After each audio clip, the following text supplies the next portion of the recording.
Ça fait un petit moment que je l'attends, ils viennent d'arriver. Le programme de la journée, c'est de les ouvrir, de les configurer, surtout de partir très rapidement pour regarder les nouveautés qu'il y a au niveau de la photo et de la vidéo, parce que surtout, il y a des grosses nouveautés ici au niveau de la photo et de la vidéo. On a une nouvelle puce, c'est la 15. Et cette puce, elle vous permet quoi? D'avoir plus de performance, donc plus de capacité de calcul, donc plus vite pour les jeux, le traitement et compagnie. Ça vous permettra d'aller aussi plus loin au niveau du traitement photo et vidéo et de vous donner de nouvelles fonctionnalités. Donc ça, c'est ce qu'on va regarder. Ça vous permettra également d'aller plus loin au niveau de la batterie, parce que qui dit meilleure puce, dit meilleure performance, dit meilleure gestion de la batterie et de l'autonomie. Donc ça, c'est aussi un point qui est super important et qu'on va regarder ensemble. Vous avez le stockage qui est doublé au même prix. Une encoche qui est plus petite, mais ça, on va le regarder aussi dans quelques instants. Et on va comparer par rapport à l'iPhone 12 Pro Max que j'ai ici. Un taux de rafraîchissement de 10 à 120 Hz, mais ça, c'est uniquement sur les modèles Pro. Un écran plus lumineux, on monte jusqu'à 800 nits. iOS 15, bien évidemment. Et puis plein de nouvelles fonctionnalités sur la photo et la vidéo, mais ça, on va se les détailler ensemble. Mais première chose à faire, on va se l'ouvrir.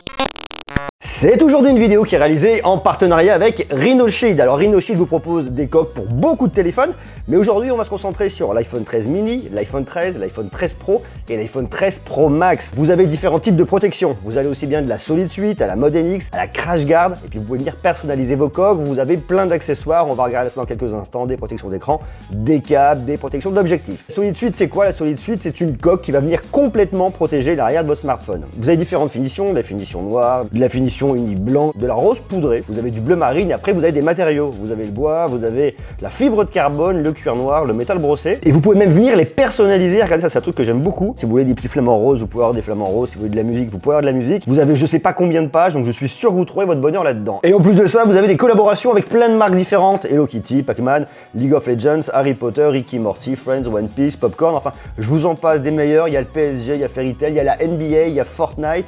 Vous avez aussi Villebrequin, sur la chaîne YouTube, on a Squeezie, on a la NASA, on a PewDiePie, Assassin's Creed, enfin bref, il y en a des tonnes, des tonnes, des tonnes, des tonnes, et vous avez même la coque de mon pote Jojol. Donc il y en a vraiment pour tout le monde et pour tous les goûts. Et vous avez également des Mode NX. Vous avez différentes couleurs de coques, donc en fonction de ce que vous voulez donner comme style, eh bien vous trouverez votre bonheur. Vous avez aussi différents designs au niveau du verso. On va aussi retrouver les Crash Guard NX, qu'on peut venir aussi personnaliser au niveau des couleurs sur le bord. On peut mettre du bleu, on peut mettre du vert, on peut mettre du rouge, on peut faire ce qu'on veut, on est des fous. Vous pouvez même venir personnaliser votre coque avec un photocollage, donc vous mettez la photo de vous, de votre chat, de qui vous voulez. Vous pouvez mettre un texte aussi, ça c'est très sympa. Un marquage premium sur le bas, vous pouvez mettre juste un greu, et ça pourrait être sympa, ou juste votre nom de famille, ou alors un maillot avec votre numéro et votre nom. Et vous retrouvez également des protections d'écran, et ça ne s'arrête pas là parce que vous avez également des protections d'objectifs photo en verre trempé 9h pour l'iPhone 13. Alors différentes couleurs, vous avez la couleur argent, vous avez du rouge et vous avez également du noir. Ça, c'est en précommande. Donc si vous voulez venir protéger votre appareil photo, ça peut être vraiment pas mal. Et vous avez des câbles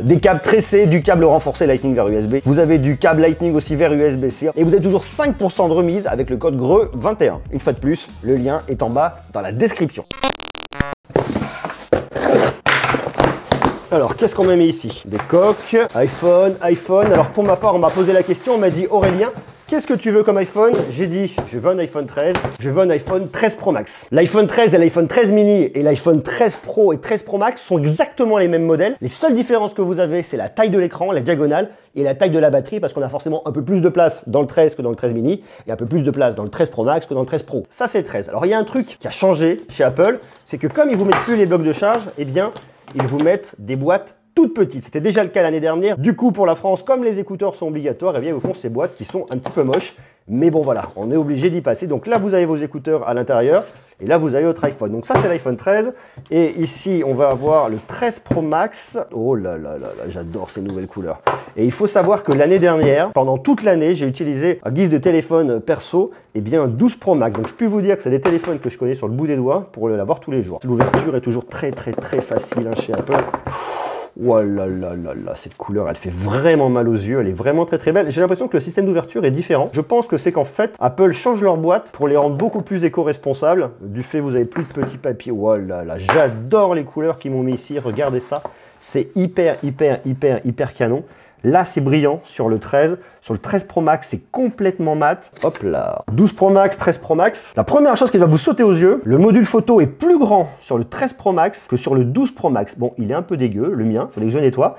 Mais on voit vraiment que c'est beaucoup plus grand dans cette partie-là. C'est aussi un truc qui a été mis en avant par Apple, c'est que vous avez des plus grands capteurs pour capter plus de lumière. Ça permettra d'aller plus loin au niveau des conditions de faible luminosité et compagnie, et avoir plus de détails avec le 13 Pro Max. La dimension, c'est exactement la même. Le format, c'est exactement le même. Le tiroir de carte SIM est un petit peu plus haut. On va regarder tout de suite maintenant avec le 13. Très sympa. Alors il y a un autre truc qu'il faut vraiment que vous voyez qui est super important, c'est que l'encoche est plus petite. Alors là, il est éteint, mais qu'est-ce qu'ils ont fait pour venir modifier la taille de l'encoche? Si vous regardez sur le 12 Pro Max, votre haut-parleur était au milieu, à côté de votre caméra. Là, il y a eu un agencement qui a complètement changé. Votre haut-parleur est situé sur le haut. Ça leur a permis de gagner de la place parce que si vous arrivez à voir en dessous là, eh bien vous avez 3 capteurs au centre et la caméra qui est sur le côté. Ça leur permet vraiment de gagner de la place en fait, de faire ça comme ça. L'agencement est différent et on vient réduire la taille de l'encoche. Tandis qu'avant vous aviez 2 capteurs là, le haut-parleur et la caméra. Et un autre capteur sur le côté. Donc on avait quand même un peu plus de place. Hello you! Ça c'est iOS 15, vous avez un bonjour dans toutes les langues, c'est rigolo. Il y a quand même une vraie différence au niveau de la taille de l'encoche. On vient gagner un peu sur les côtés, malgré tout il reste l'encoche. Hâte que Apple avance dans quelques années en nous faisant un système de Face ID planqué sous l'écran. Bon là je vous le dis, on n'y est pas encore. En tout cas le bénéfice qu'on a pour l'instant, on voit qu'on a une encoche qui est un peu réduite. Donc là on a un nouvel iPhone qui est pour l'instant complètement nu, que j'ai pas configuré, j'ai pas mis mes applications, histoire de partir directement, commencer à venir shooter un peu ensemble. On va aller voir ce qu'on peut faire ici au niveau de la photo, au niveau de la vidéo. C'est vraiment une première prise en main, il y a le test qui arrivera très bientôt. Et pour l'instant on va sortir et on va aller voir ce qui se passe.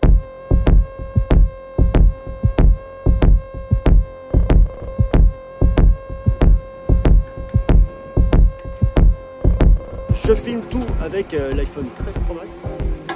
Vite pas tout ça écrasé. On va regarder un petit peu ce qu'on peut venir faire en vidéo, quelles sont les différences, qu'est-ce qui va fonctionner, qu'est-ce qui va pas fonctionner. Et on en reparlera plus tard lors du test. Là c'est vraiment une première découverte.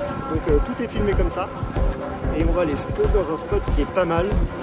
Il se peut qu'il y ait du monde pour venir essayer ça. C'est la place des Vosges.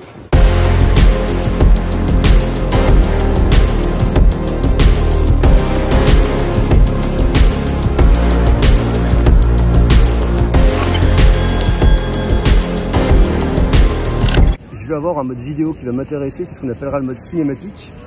Alors, attends, configurer, vous voyez ça reconnaît les visages. Alors on peut le faire avec cette caméra là, mais on va le faire également avec la caméra de selfie. Donc là je lance l'enregistrement, ça c'est moi, et si j'appuie derrière, je fais le focus derrière sur l'immeuble.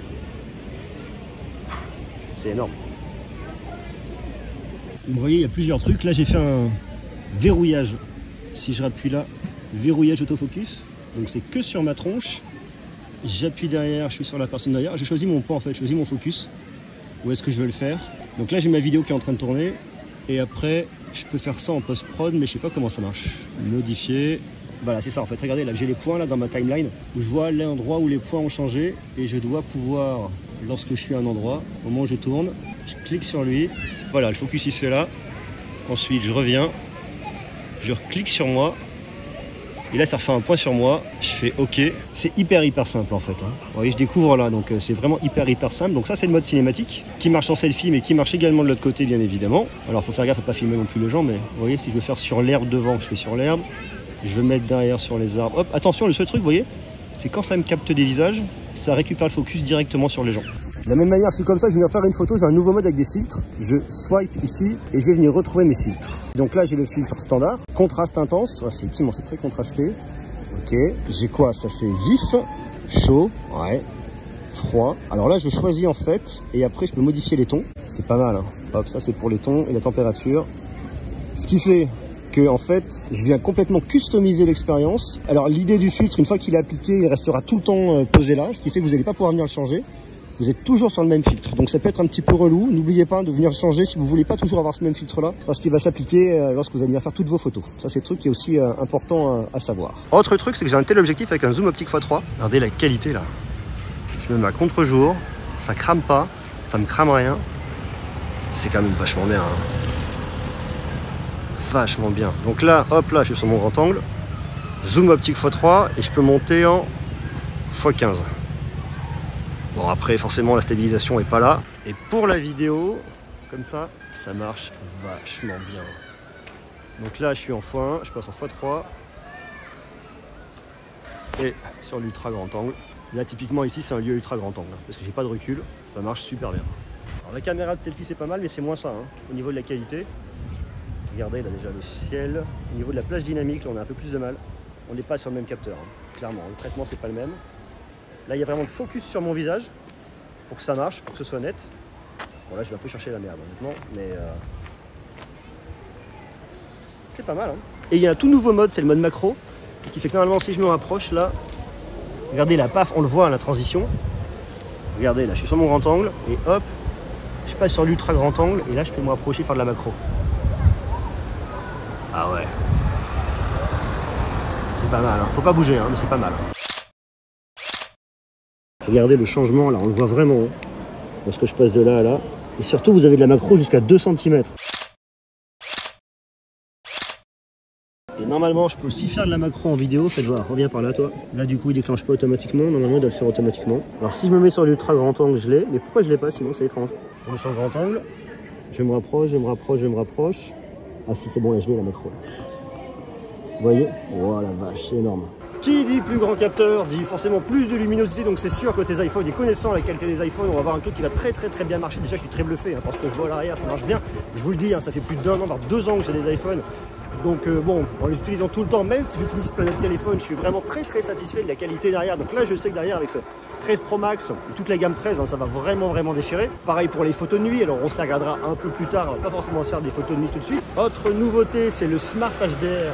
Alors le Smart HDR, ça vous permet quoi? Ça vous permet d'avoir jusqu'à 4 personnes sur une photo avec une optimisation de chaque personne, c'est-à-dire couleur, luminosité, teinte de peau, texture, bref, la complète, ça c'est plutôt pas mal. Il y a un autre truc qui s'appelle le Deep Fusion. Alors le Deep Fusion, ça servira à quoi? Ça servira lorsque vous n'avez pas beaucoup de lumière. Ça va prendre plusieurs photos, ça va les mettre les unes sur les autres pour vous sortir le meilleur résultat, complètement optimisé pour les photos de nuit. On a le mode cinématique qui est marrant, mais là où je reste un peu sur ma faim, c'est que pour la vraie prod, on n'ira pas bien loin. Il va peut-être falloir un peu plus de performance, j'en sais rien, aux iPhones. Peut-être plus tard. Et puis surtout du mode ProRes, vous allez pouvoir venir shooter en ProRes, exporter facilement dans Final Cut. Là, on voit qu'on se destine vraiment aux vidéastes, mais une fois de plus, ça arrivera ça un peu plus tard dans l'année. Pas sur un iPhone 14, mais sur un iPhone 13, mais je pense à l'automne. Hein. Le temps qui finisse, les ajustements, ça arrivera. Toutes ces nouveautés, on en reparlera bien évidemment plus tard. Pour l'instant, vous me laissez un petit peu de temps. Je l'ai là, je le teste, on regarde ça. Il y a plein de choses à raconter sur ces nouveaux iPhones, c'est vachement bien. J'aime bien ce que propose Apple ici. On va regarder toutes les parties photos. Je vais me faire plein de photos, je vais faire plein de vidéos. Et je vais vous donner mon retour complet pour vous dire s'ils sont intéressants, s'il faut switcher, s'il faut attendre, si les iPhone 13 sont intéressants pour moi. Ils sont vraiment axés sur la photo et sur la vidéo. On voit qu'il y a un gain de performance. Donc pour tout ce qui va être divertissement avec l'écran ProMotion, le 120 Hz, ça va être vraiment pas mal. Ça pour tous les passionnés de gaming. Maintenant, la question, c'est que bien, il n'y a pas de jeux encore qui sont vraiment en 120 Hz. Il va falloir attendre que les éditeurs adaptent leur jeu pour que ce soit intéressant. Pour l'instant, c'est pas encore le cas. Voilà pour cette découverte des iPhone 13. J'espère que ça vous botte. Dites-moi ce que vous en pensez. Est-ce que vous pensez que vous pourriez succomber? Est-ce que vous pensez que vous pourriez vous laisser tenter par un iPhone 13, 13 Pro Max comme celui-là? Ou alors pourquoi pas un iPhone 13 mini? Dans quelle équipe est-ce que vous vous situez? 13 mini, 13, 13 Pro, 13 Pro Max. Vous marquez tout ça en commentaire. Nous, on s'envoie très rapidement pour se faire le test complet. Il y aura aussi les iPads qui arriveront. Il y aura l'Apple Watch un peu plus tard. Et puis, il y a plein d'autres choses qui arrivent, hein, du côté de Xiaomi. Il y a encore des choses à voir du côté de Samsung. Donc, vous voyez, il y a plein de choses qui se profilent. Et ça, c'est très cool. Voilà, hein, des bisous. Prenez soin de vous. Ciao.